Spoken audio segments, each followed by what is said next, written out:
Jadi kita kerjasama supaya hanya organik yang tersisa dengan cara yang anorganiknya ditekan serendah mungkin, termasuk dengan guna ulang itu. Ternyata ketika kita bawa tumbler, kita udah hal yang sederhana gitu kan, kita udah jadi pahlawan lingkungan gitu kan, dengan menyelamatkan satu botol plastik sekali pakai gitu. Gitu ya, di RT RW semua itu tuh bisa jadi si penerapan guna ulang ini tuh kayak jadi populer gitu loh. Jadi semua orang tahu, kemudian semua orang jadinya lebih gampang gitu buat nerapinnya. Itu baru ngomongin ngebuang sampahnya, belum nanti di TPS-nya sampahnya digimanain, baunya menyebar ke warga. Wah, itu jauh lebih ribet. Jadi kalau kamu nggak mau ribet,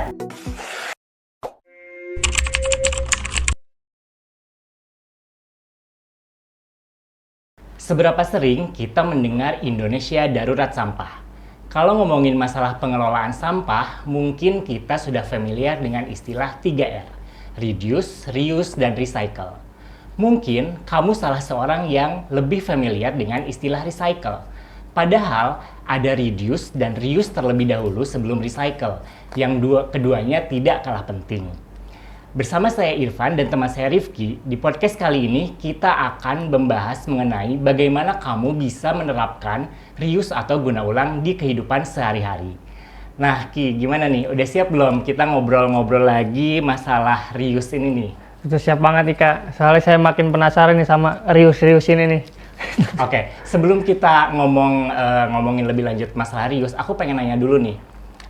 Di sekitar tempat tinggal kamu atau di tongkrongan kamu itu ada nggak sih komunitas-komunitas yang bergerak di isu-isu lingkungan? Kalau misalkan itu jujur Kak, di lingkungan saya nih, saya nggak pernah lihat ada komunitas atau kelompok yang bergerak di isu lingkungan. Paling di tempat saya tuh komunitas ini kicau mania. Udah itu doang, bahkan ada yang kagak punya burung tetap masuk komunitas. Padahal tuh banyak banget tuh komunitas-komunitas di Indonesia gitu ya, di Jakarta, di Indonesia itu yang bergerak di isu lingkungan. Dan di beberapa komunitas juga udah banyak yang menerapkan reuse. Jadi si peran komunitas yang sudah menyuarakan reuse ini tuh penting banget karena bisa memperluas norma guna ulang di masyarakat Indonesia. Nah, kebetulan di podcast kali ini kita mengundang 3 narasumber dari komunitas-komunitas yang mereka sudah menyuarakan reuse dengan sangat serius dan lantang gitu. Jadi pas banget nih kita buat ngomongin reuse di komunitas. Mungkin kita sapa-sapa dulu kali ya. Halo. Gimana kabarnya Bapak, Ibu, Kakak, Teteh ya hari ini?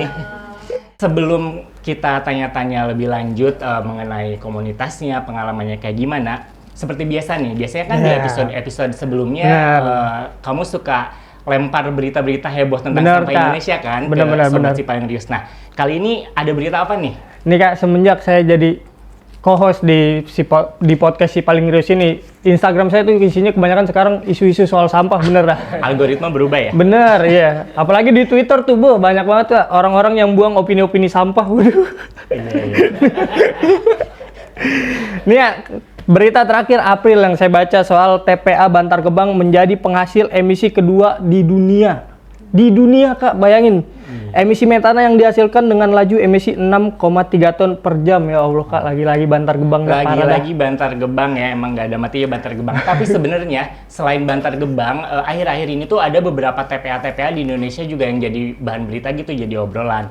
Oh iya? Iya, berita ini juga aku baca, emang ini tuh serem banget tau, karena gas metana ini tuh merupakan gas rumah kaca yang sangat kuat gitu, dengan potensi pemanasan global 25 kali lebih besar daripada CO2. Wah, jauh lebih bahaya berarti ya? 25 kali lebih besar, jadi ini tuh kayak bahaya banget, serem banget, dan memang solusinya ya kita harus mulai mencegah timbulan sampah dari sumber, salah satunya dengan cara reuse. Iya betul, reuse atau guna ulang. Kita balik lagi nih ke komunitas, aku jadi kepikiran ya, kayak di lingkungan terkecil, misalkan RT RW itu kan pasti ada beberapa komunitas, misalnya ada Karang Taruna, terus komunitas pengajian atau kayak remaja masjid kayak gitu, ibu-ibu PKK, terus ada juga tuh abang-abang tongkrongan gitu tuh yang doyan nongkrong, gitar-gitaran, itu juga sebenarnya komunitas kan.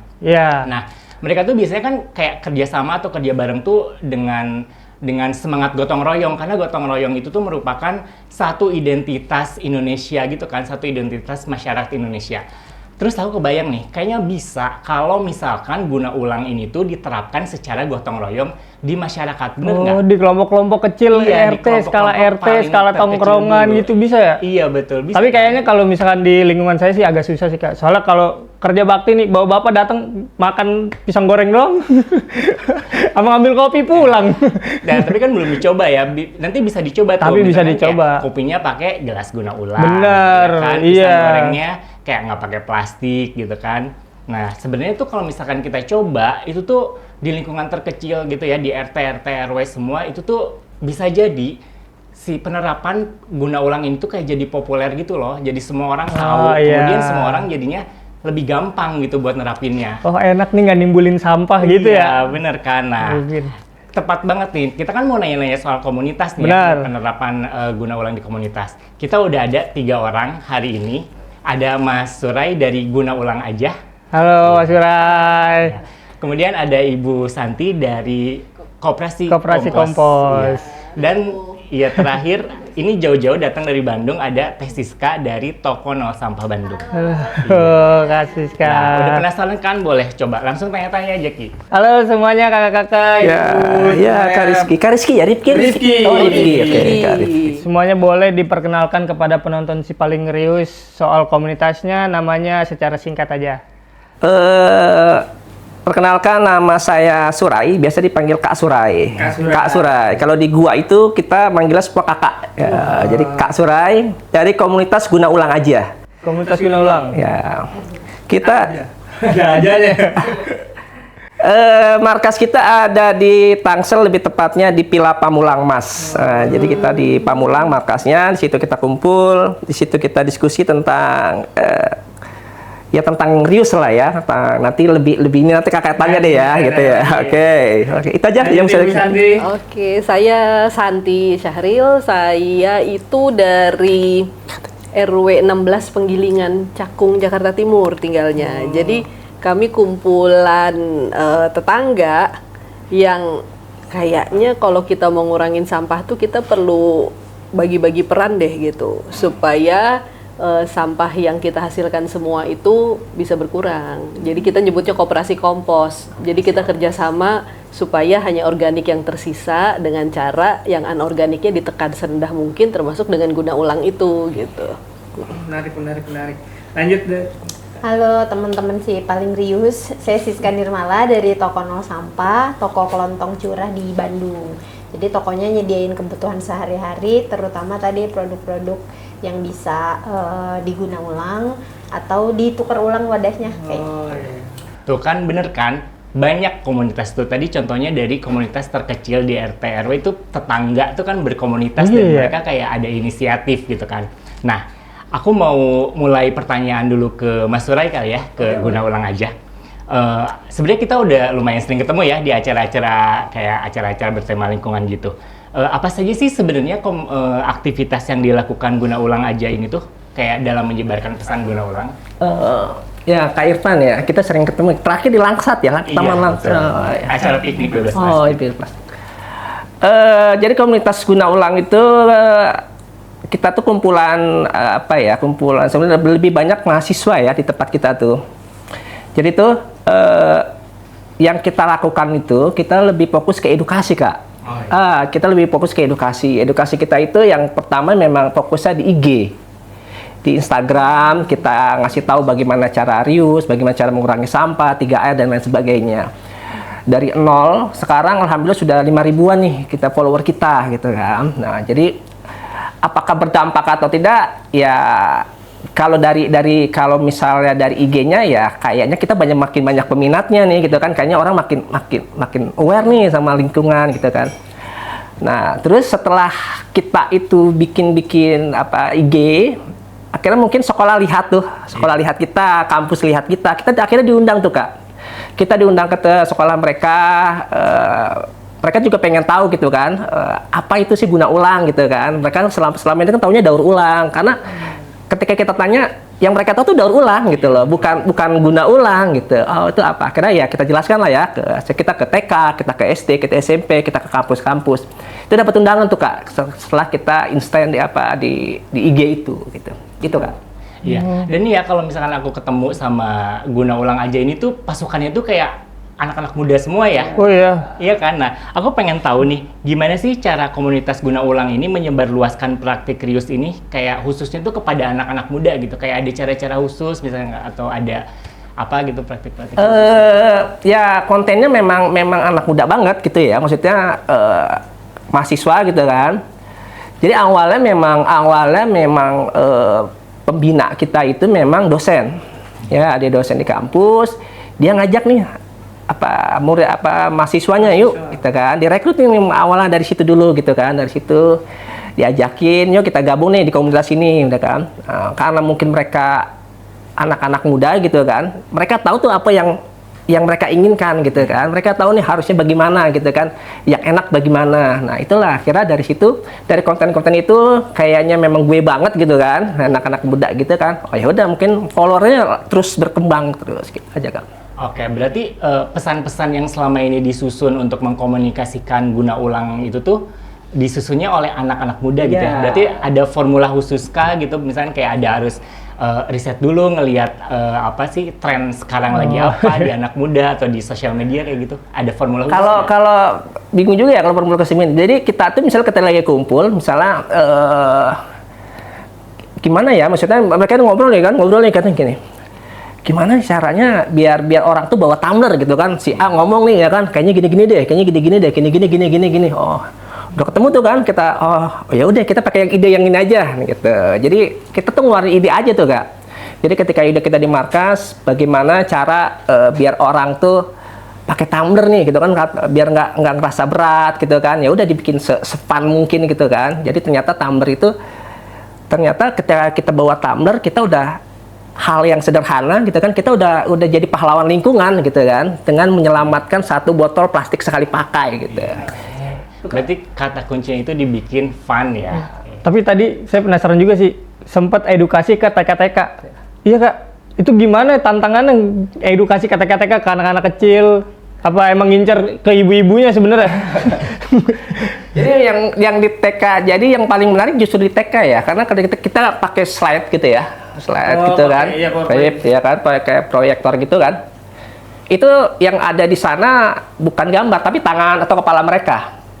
Karena mereka di slide-nya itu tangan mereka gini-gini gitu kan, mereka bercandain gitu kan. Nah itu seru tuh, ya kan, maksudnya mereka ketika mereka berkumpul, mereka kacau balau gitu kan. Memang serunya di situ kalau di TK ya. Memang kalau tidak ada gurunya yang ada di situ, kacau balau memang. Ya, iya. Jadi terselamatkan dengan gurunya. Kalau nggak ada gurunya, habis lah itu, ya kan. Nah, jadi gurunya ya, ayo deh turun. Nah, nanti kita jelasin gitu kan. Serunya di TK tuh ketika ada games, kayak ada games. Ayo adek, ini botol plastik taruhnya di mana? Wah, nanti mereka pada ambil kan. Ini kak, gitu kan. Ini kertas di mana? Ini kak. Nah, gitu. Itu seru. Jadi di TK justru lebih ramai dan lebih seru gitu. Berarti dari obrolan bersama komunitas gue ini tadi aku nyimak banyak fokusnya ke edukasi ke anak-anak muda. Ya, namanya anak muda kan sekarang juga udah banyak yang bawa tumbler. Cuma yang namanya anak muda nggak cuma tumblernya yang bentuknya aneh-aneh, isinya juga sering aneh-aneh, itu anak muda. Ada temen saya bener sering bawa tumbler isinya anggur Pak, tapi masih bentuk buah, masih bulat-bulat. Gimana minumnya ini, kata gua aneh-aneh banget dah anak muda. Tapi dari skala anak muda, saya juga penasaran gimana caranya ngegerakin Rius, mengedukasi Rius ke skala yang lebih kecil di RT RW. Jadi di sini ada Bu Santi dari Koperasi Kompos. Saya mau tanya juga nih Bu, di RW 16 Penggilingan Cakung, gerakan Guna Ulangnya seperti apa aja sih Bu yang udah dilakuin sama komunitas Ibu? Jadi kalau kami awalnya tuh pertama kali ya memperkenalkan Guna Ulang itu untuk buka puasa di masjid. Jadi kalau Ramadan itu kan sampah banyak banget yang kirim makanan buka puasa, semua berlomba-lomba. Nah itu dulu kami mulai di 2011 uji cobanya, karena ya waktu itu sih masih sekitar 50 packs gitu ya, tiap hari kirim, dibagi-bagi di tetangga. Jadi misalnya 5 rumah kirimnya 10-10. Bayangin aja tiap hari berarti ada 50 bungkusan yang dibuang. Jadi yang dicoba adalah waktu itu ada salah satu ibu yang inisiatif yang katanya coba yuk kita pakein wadah yang bisa dipakai ulang yang kayak catering gitu. Oh iya. Nah, jadi pakai itulah dicobain. Tapi kan orang ditanya waktu itu kayak kayak gimana ya, nggak kebayang kali ya. Jadi akhirnya dia beli sendiri gitu, beli sendiri kotaknya 10 set untuk dia, terus dia beli 2 kali untuk besoknya. Jadi setelah dia bersih, besoknya ditawarin ke yang pakai berikutnya. Ini siapa lagi yang mau pakai gitu. Jadi itu bergiliran. Jadi kami punya sistem. Jadi di kotaknya itu ada tulisan kembalikan aku besok jam 8 di masjid karena mau dipakai lagi nanti untuk kirim buka puasa soleh yang lainnya. Jadi itu kayak gitu, ada kotaknya. Jadi selain wadahnya juga ada, berarti kan ada tempat ngembaliinnya gitu, semua petunjuknya gitu. Nah, itu sih awal muasalnya gitu, dan itu masih jalan sampai sekarang. Jadi berarti udah 15 tahunan. Udah cukup lama ya, tapi di rentang 15 tahun itu ada nggak Bu kasus yang ini mana satu nih hilang gitu? Nggak dibalikin.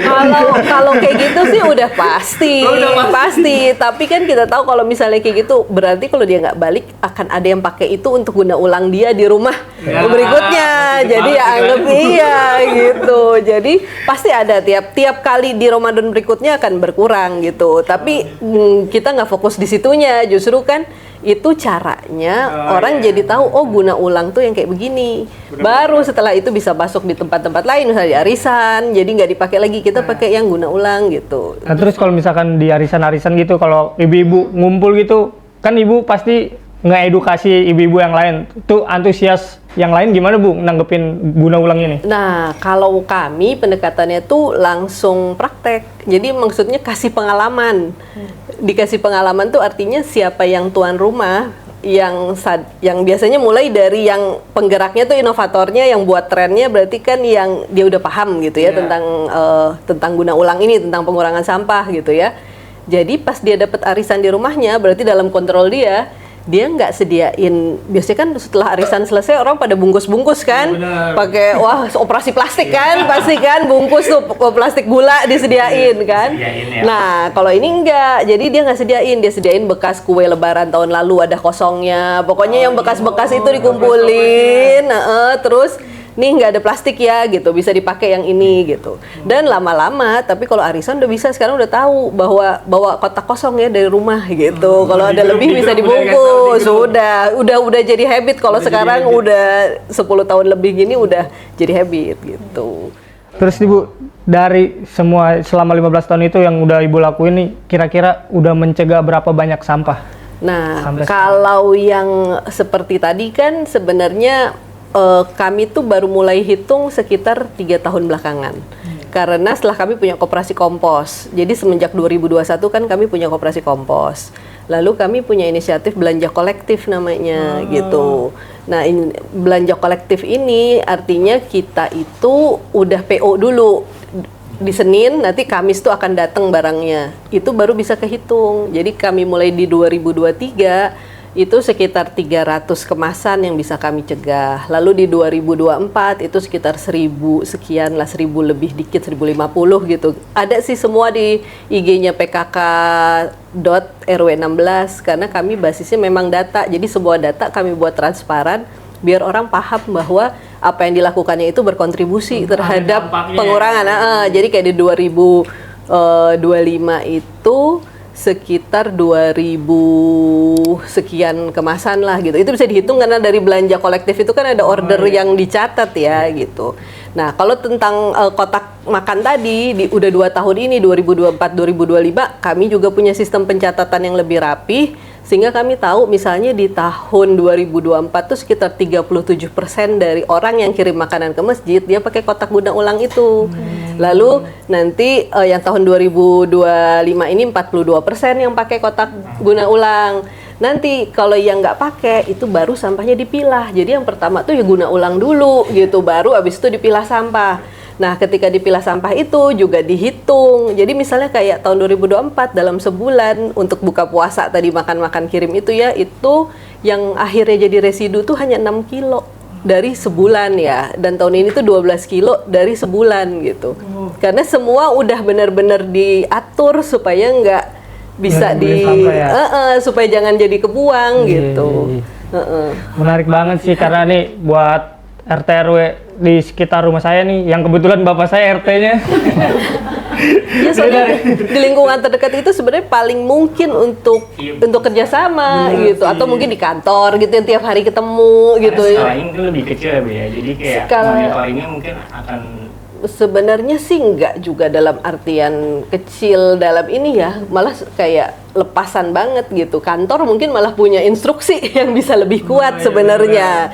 Tapi setidaknya maksudnya lingkungan kita beraktivitas sama-sama dekat dalam keseharian yang rutin, itu bisa jadi titik masuk intervensi untuk guna ulang, untuk punya kebiasaan-kebiasaan yang ini ya, yang sama-sama kita kolektif untuk mengurangi sampah. Makanya ini nanti kan kebetulan bapak saya RT ya, saya minta kumpulin warga, saya bikin layar tancap, saya tontonin nih podcast ini nih, biar teredukasi. Masa dari dulu edukasinya cuma jangan buang sampah sembarangan, itu mulu. Jangan bapaknya, harus Rifkinya, beneran. Soalnya itu yang kita suka bingung. Soalnya di RT gitu yang muncul kan mungkin anak mudanya kayak ibu bapaknya yang ada di situ jadi kayak sungkan gitu ya. Nanti saingan sama ibu bapaknya. Padahal nggak apa-apa banget anak muda juga ikut di kegiatan di lingkungan rumahnya. Kalau anak muda nih yang ngomong di lingkungan saya Bu, bahwa bapak cuma garuk-garuk kepala doang nggak didengerin. Ngomongnya sama anak mudanya yang lain, bukan sama bapak itu. Jadi kompakan buat gerakan di antara yang muda. Tips itu tips. Iya, tapi biasanya mesti diterapin loh. Jadi kamu sama temenmu yang muda juga. Jadi buat gerakan itu. itu. Dibilangin dah. Saya ajak ngomong nih malah mainan burung gini, dicuekin bener dah, parah dah bapak-bapak dah. Iya. Ini Lanjut ke Irfan. menarik banget ya di RW 16 ini karena Bu Santi ini tuh awalnya jadi bikin sistem dulu. Jadi bikin sistem, kemudian kayak masyarakatnya kayak istilahnya nyemplung di situ, terus kemudian sistemnya berjalan. Terus tadi juga ngelihat dari progres dari tahun ke tahun tuh lumayan banget ya Bu ya. Kayak berkali-kali lipat loh. Benar iya, ada progresnya selalu naik gitu. Jadi bukan command and control dari Pak RT atau Pak RW, justru dari warga Jadi aja yang saling sama-sama kerjasama karena pengen sesuatu gitu. Dan nanti nih kalau misalkan kayak Rifki nongkrong terus kayak bawa wadah sendiri buat sesama, karena nggak usah malu, bilang aja ini di RW mereka aja tuh pada bawa wadah sendiri tuh udah keren banget gitu ya. Iya. Nah tadi kan kita udah ngobrol sama Guna Ulang aja gitu ya, kita bahas banyak banget tentang kegiatan-kegiatan anak muda, kemudian dengan Ibu Santi juga. Nah sekarang kita bakal ngobrol nih sama Teh Siska nih. Ini pengen tahu nih Teh, pengalaman Teh Siska membuka toko nol sampah dan menghidupkan kebiasaan belanja tanpa plastik gitu di Bandung tuh pengalamannya gimana Teh? Ya, toko nol sampah tuh pertama kali aku bikin 2020 ya. Itu usaha yang dibangun pas pandemi sebenarnya. Pas pandemi? Iya, pas pandemi September 2020. Tadinya mau awal tahun 2020, cuma itu pandemi banget kan, nggak ada yang tahu. Jadi akhirnya mundur itu September 2020. Nah toko ini sebetulnya awal mulanya karena kegelisahan pribadi sih. Jadi dulu tuh mikir karena aku udah nerapin gaya hidup zero waste sebelumnya, terus kayak nggak punya nih supporting sistemnya di mana aku bisa belanja gitu ya. Dan di Bandung tuh belum ada waktu itu tokonya. Terus ide berapa tahun yang tidak terrealisasi, akhirnya ya udahlah aku bikin September 2020. Nah waktu itu motivasinya sebenarnya buat bisa memenuhi kebutuhan pribadi sih, jadi supaya bisa beli. Kalau tadi kan Bu Shanti tuh inisiatifnya bikin belanja bareng ya, belanja bareng untuk kebutuhan sendiri, belanja kolektif. Cuman waktu itu aku nggak mikir kolektif dulu, buat gue dulu dah gitu ya. Jadi aku bikin tokonya dulu ada. Waktu itu nggak tahu bakal siapa customernya nih, bakal ada nggak ya yang belinya gitu. Yang penting aku bikin toko dulu dan kebutuhan-kebutuhan yang dijual di toko juga based on kebutuhan pribadi. Jadi kayak aku butuh garam, terus kaldu gitu ya. Jadi bumbu dapur dulu yang di awal aku jual tuh waktu itu. Dan toko nol sampah tuh awalnya cuma satu rak, isinya beberapa toples aja gitu udah. Terus ternyata seiring waktu dari yang tadinya nggak tahu customernya siapa, ternyata banyak, lumayan di Bandung tuh banyak tuh dalam konteks tadi ya orang-orang yang memang sudah aware sama isu guna ulang, terus meminimalisir sampah. Ternyata mereka juga punya kegelisahan yang sama, mereka butuh supporting system, nggak tahu di mana belanjanya. Jadi sedikit-sedikit tuh kebangun customer yang datang. Memang mereka tuh, aku tuh pengen belanja kayak gini teh, tapi nggak tahu di mana. Jadi akhirnya seiring waktu bertambah tuh produknya. Dari riset sederhana orang yang datang, kamu butuh apa lagi? Gitu. Dari 1 rak sekarang jadi ada 4 rak gitu. Jadi sekarang bisa menuhin kayak yang non pangan juga ada berarti? Non pangan ya ada beberapa produk juga. Tadinya aku nggak concern di peralatan ya, tapi karena tadi seiring waktu customer yang datang dia nyari apa, aku baru adain. Jadi pengadaan si barang yang aku jual di toko itu based on orang yang datang aja butuhnya apa. Jadi kalau nggak ada yang nyari nggak akan aku jual gitu. Nggak akan aku soalnya pelanggan. Kalau di Dan Bu Bandung. Shanti juga kalau lagi di Bandung suka datang ke toko, jadi seru banget. Nah tapi tujuan si toko nol sampah itu memang ngasih solusi ya, ngasih solusi untuk teman-teman yang tadi pengen ngurangin atau meminimalisir sampahnya dan dia nggak tahu belanjanya di mana, itu bisa ke toko nol sampah. Tapi utamanya sebenarnya edukasi juga. Jadi di toko nol sampah tuh aku bukan capek jualan, Mas. Jadi capeknya iya, karena yang datang tuh biasanya ngobrol gitu ya, ngobrolnya macem-macem. Ada yang ngobrol, "Teh Siska, aku tuh lagi ngompos di rumah, tapi kok kenapa banyak belatungnya?" gitu. Jadi kayak bisa jadi 1-2 jam sesi konsultasi tuh ngomongin kompos gitu ya. Belanjanya ceban, Ada yang nggak belanja tapi yang ngobrol aja, banyak juga yang kayak gitu. Jadi toko nol sampah tuh jadi ruang justru buat temen-temen, entah itu individu ya, mau ibu rumah tangga, mau dia dari komunitas juga. Bahkan sekarang tuh jadi banyak kunjungan gitu Bu, jadi saya tuh merasa kayak, waduh, Diliput dulu ya, diliput. dikunjungi, kalau ya diliput dan sebagainya. Cuman maksudnya kunjungan tuh kayak anak-anak SD pengen mereka dateng gitu kunjungannya mau ngapain? Pengen belajar cara belanja minim sampah, kayak gitu-gitu. Jadi ya udah si toko nol sampah tuh jadi ruang buat edukasi juga sih. Berarti tadi kan dari 2020 ya ke Dan 2000. tahun ke-6 ini. Iya, tahun ke-6. Terus kan tadi kayak kelihatan tuh jadinya banyak orang datang, banyak tanya-tanya. Itu kira-kira kalau misalkan dilihat-lihat nih antusias masyarakat Kota Bandung gitu ya, misalkan Kota Bandung terhadap kayak belanja kayak nol sampah tanpa plastik kayak gitu tuh, belanja guna ulang itu gimana antusiasnya? Nah, yang aku pelajari ya dari toko nol sampah sebetulnya masyarakat tuh sebetulnya ketika ada ekosistemnya ya, dia mau berubah kok sebetulnya gitu. Jadi kayak toko nol sampah juga, tokonya udah ada kan. Kalau tokonya udah ada, ya mereka kan jadi punya alternatif ya buat belanja minim sampah tuh ada ke situ, ke toko nol sampah gitu salah satunya. Kalau misalnya selama ini nggak ada kan ya alternatifnya cuma warung kelontong biasa. Yang disediain di warung kelontong kan semuanya berkemasan. Jadi mereka tuh mengikuti ekosistem itu gitu. Nah, ketika ada ekosistem lain yang tumbuh, salah satunya ekosistem guna ulang, reuse, terus meminimalisir sampah, dia tahu kemana milah sampahnya, tahu ngomposnya gimana. Oh, ada ya alternatif ini, dia bisa beralih ke alternatif itu gitu. Jadi yang aku baca adalah sebenarnya masyarakat tuh bisa berubah asal ekosistemnya bisa kita tumbuhin. Nah, toko nol sampah tuh jadi salah satu bagian dari yang berupaya untuk menumbuhkan ekosistem itu. Tentunya kan Teh Sari pengen toko nol sampah Siska terbalik. Kembali kan? Tapi memang sabar. Kita pengen toko nol sampah ini tuh kayak lebih berkembang lagi gitu kan. Nah, kira-kira biar toko nol sampah ini berkembang, kemudian ekosistemnya juga berkembang, sebenarnya yang dibutuhin tuh apa sih? Kayak sekarang tuh yang paling mendesak, apakah peraturan atau misalnya kayak harus ada kerjasama sama brand atau apa gitu? Berkembangnya dalam konteks apa dulu? Kalau berkembangnya misalnya tokonya jadi lebih besar, aku sih nggak mau. Tapi Kenapa nggak mau? Karena gini, kalau aku berpikirnya toko nol sampah tuh harus dari awal aku bikin toko nol sampah itu akan selalu jadi toko kecil. Ya udah toko kecil aja gitu. Nggak boleh dia buka cabang di mana misalnya ya. Karena ya udah harus lokal. Jadi toko nol sampah di Bandung. Kalau di luar kota mau ada toko seperti itu ya silakan. Kamu mau bikin di Jakarta, bikinlah. Gitu. Jadi karena masalah sampah itu masalah yang harus diselesaikan secara lokal, bener nggak? Iya sih. Kalau misalnya kita bicaranya masih, nih sampah se-Indonesia harus diberesin sama toko nol sampah, ya nggak bisa, saya juga nggak bisa. Jadi toko nol sampah itu cuma bagian dari ekosistem. Nah kalau tadi ditanya, toko nol sampah pengen lebih maju kan? Iya, aku pengen lebih bisa ngedukasi lebih banyak orang aja, motivasinya lebih ke situ sih. Tapi kalau tokonya sendiri udah cukup segitu, nggak usah lebih gede lagi. Itu pertama. Yang kedua, apa yang dibutuhin gitu ya untuk bisa ngedukasi lebih banyak orang.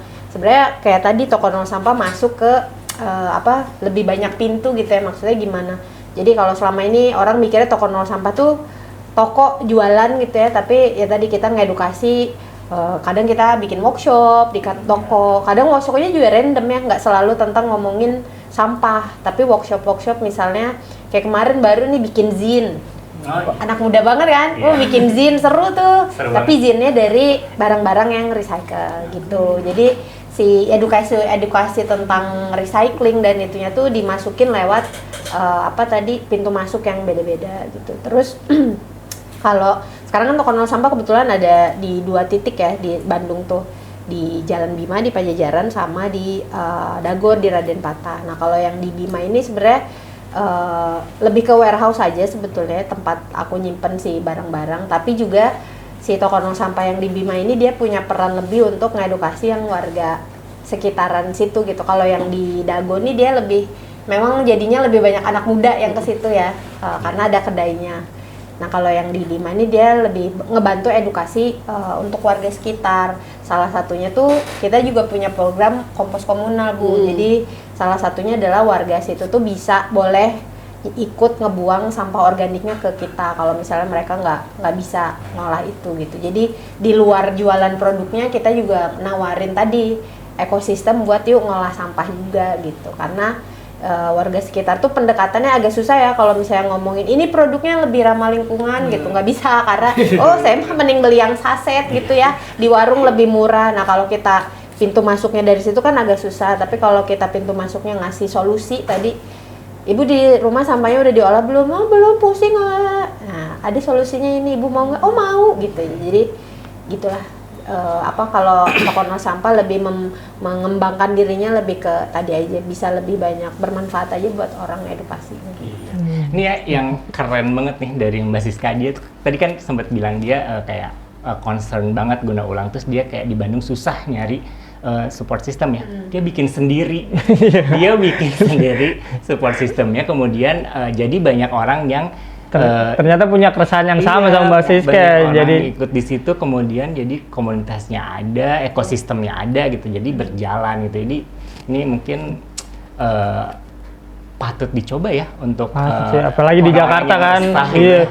Minimal di Jakarta ada 3 lah toko nol sampah kayak gini. Dan dari cuma satu rak doang kan. Iya. Sekarang ada berapa rak? Sekarang 4. Yang 2 rak sepatu.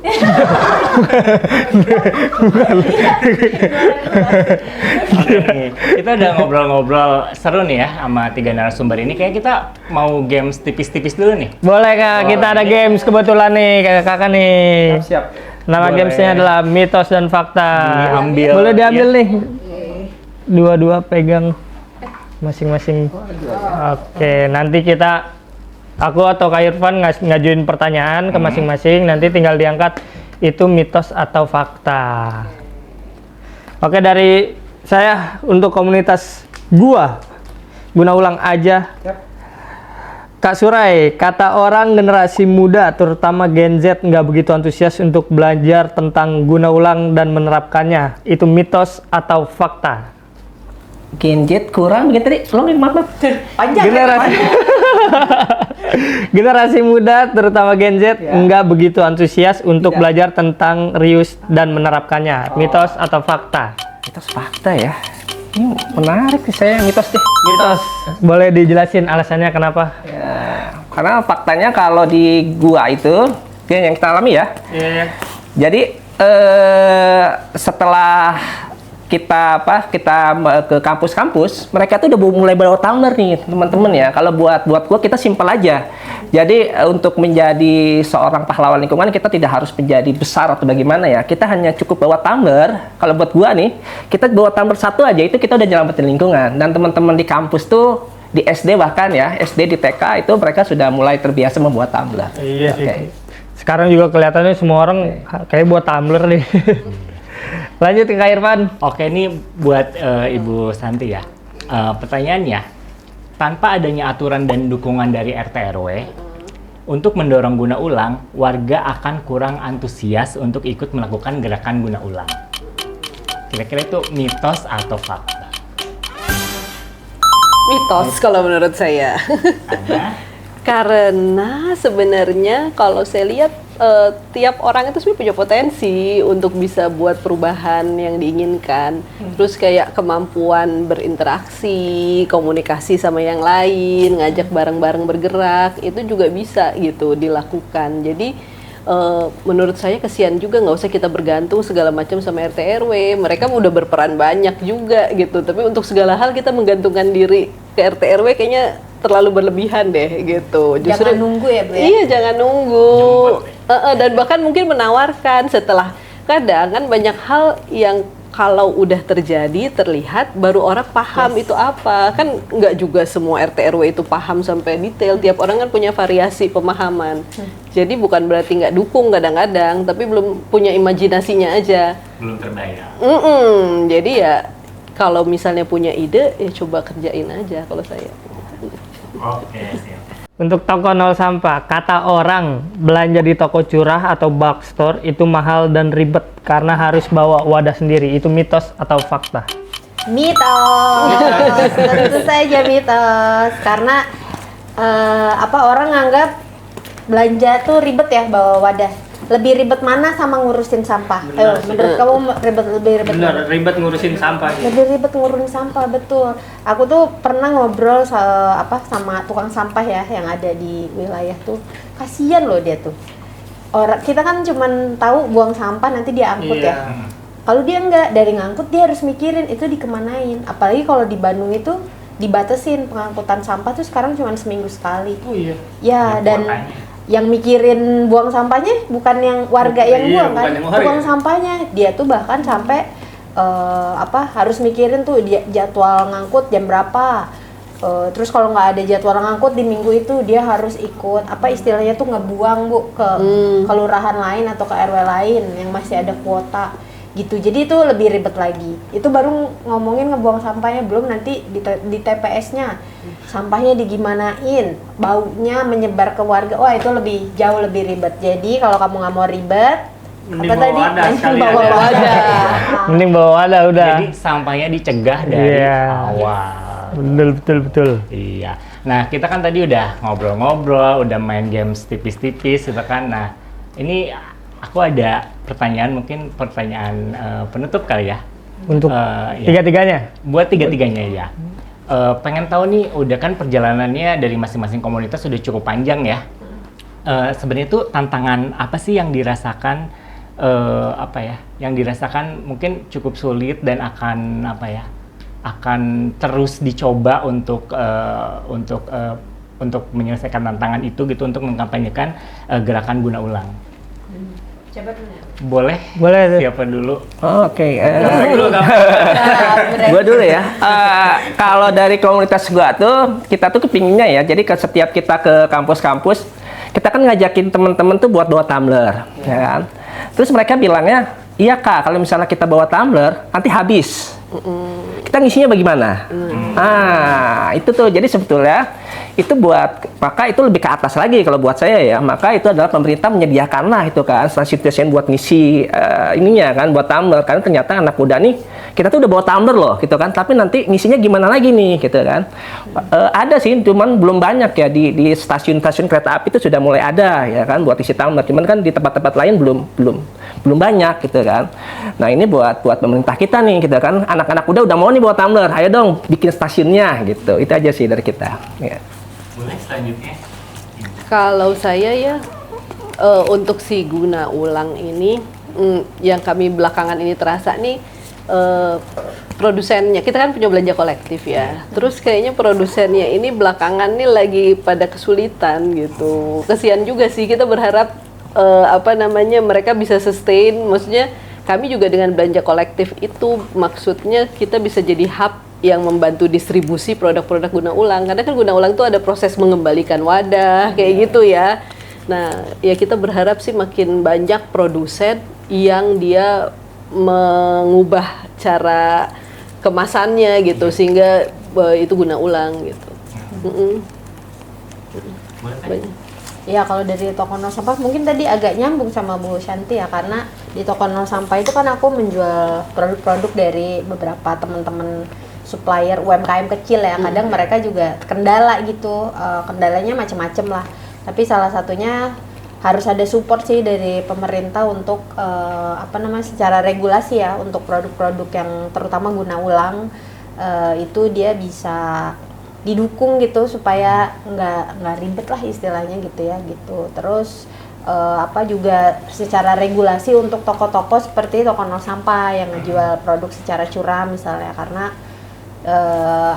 beda kementerian ini beda regulasi gitu kadang-kadang ya. Jadi ada beberapa hal yang aku tuh nggak bisa jual sejumlah produk gitu ya, karena ada kendala regulasi dan sebagainya. Jadi tapi di satu sisi aku juga sangat ingin mensupport teman-teman UMKM kecil ini, kan butuh disupport juga. Mereka butuh satu tempat yang dia bisa ngejual produknya secara curah, karena ketika nggak ada tempatnya ya mereka akhirnya balik lagi tadi ya, susah ngejual curah, nggak ada yang beli, saya mendingan jual di minimarket gitu, tapi harus dikemas kan gitu ya. Jadi kendalanya ya sekarang kayak gitu sih kalau di konteks produk-produk minim sampah ya gitu. Jadi harus dibantu juga secara regulasi, nggak cuman kita komunitas di bawah tuh mati-matian ya bersuara gitu tentang guna ulang, tapi secara regulasi masih kurang disupport gitu. Iya, sebenarnya ada satu benang merah ya di sini, kayak dukungan dari pemerintah Iya, itu benar. kayak penyediaan, terus regulasi gitu kan. Memang ya ini mudah-mudahan pemerintah pada nonton ini ya. Harusnya sih nonton. Harus nonton. Karena regulasi juga bagian tadi yang aku sebut membentuk ekosistem ini. Jadi ketika warganya mau membangun ekosistem tentang guna ulang dan minimalisir sampah, secara regulasinya juga harus menyupport untuk terbentuk ekosistem ini gitu. Oke, ini sebenarnya tadi aku ada satu pertanyaan lagi, sebenarnya kayak pengen nanya apa yang perlu ditingkatkan, tapi sebenarnya dari ketiga pertanyaan itu kayak udah terjawab. Iya sih, terjawab sih. Kayak otomatis gitu ya, karena ketika ngomongin tantangan ya otomatis kayak langsung pengen ngejelasin apa yang perlu dilakukan, apa yang perlu ditingkatkan gitu ya. Nah jadi kalau misalkan aku sedikit recap nih dari obrolan kita kali ini, guna ulang itu sebenarnya bisa dilakukan oleh siapa aja, kayak individu, komunitas skala kecil gitu ya. Dan kalau misalkan ekosistemnya udah ada, orang-orang tuh kayak bakal langsung ikut ya. Nah berarti tugas kita tuh ya gimana caranya membangun ekosistem itu bareng-bareng ya, tadi yang sempat aku bilang itu gotong royong. Gotong royong, benar. Iya teman-teman, di zaman sekarang masalah sampah udah nggak bisa dipandang sepele. Karena dari sampah kecil yang kita pikir nggak penting, ternyata bisa nimbulin masalah genting. Di podcast Si Paling Rius, kita bahas sampah dengan serius. Udah ya kayaknya. Iya, tepuk tangan dulu dong. Oke. Ya, makasih banget buat tiga narasumber kita. Buat semuanya. Berbagi pengalaman ya dalam menyuarakan guna ulang di komunitasnya masing-masing. Untuk Sobat Si Paling Rius yang udah nonton podcast ini, jangan lupa sebarkan video ini sebanyak-banyaknya ke teman kamu. Dan kalau biar lebih keren lagi, kamu harus mulai coba aksi guna ulang yang paling sederhana versi kamu. Dan buat Sobat Si Paling Rius yang aktif di komunitas, kamu bisa coba untuk menerapkan guna ulang ini di komunitas kalian dengan cara gotong royong. Sampai jumpa di podcast berikutnya.